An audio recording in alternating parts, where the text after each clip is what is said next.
Drinking was a long battle for me. I had my first drink when I was 14, and it took me about almost 14 years to finally see that it was not just a habit, but something that was holding me back from like a full life. Alcohol impacts all Alaskans. It impacts people who suffer with alcohol use disorders. It impacts their families and their loved ones and their greater community.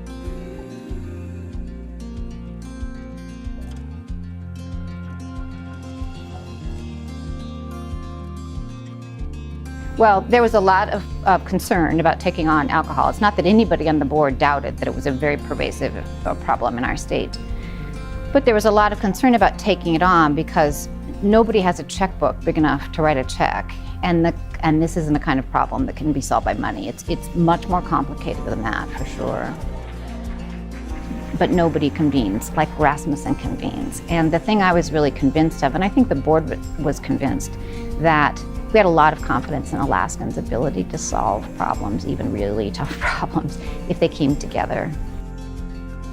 But our power really lies in our connections.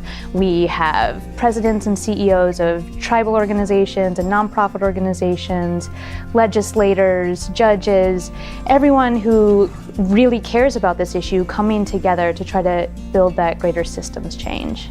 Recover Alaska gave us a place to celebrate our recovery, to celebrate being sober, to celebrate being sober musicians. So last year we played during Sobriety Month, a show at the Church of Love, and there was no alcohol, right? And it was all ages, and it was really awesome for us to be able to be authentic about who we were and how we felt about sobriety. We are super excited to have all of you. March is Sobriety Awareness Month, and with Recover Alaska. So the biggest thing that I see happening on this kind of immediate scale is that we're just elevating the conversation around alcohol, and we're starting to talk about how to change that narrative.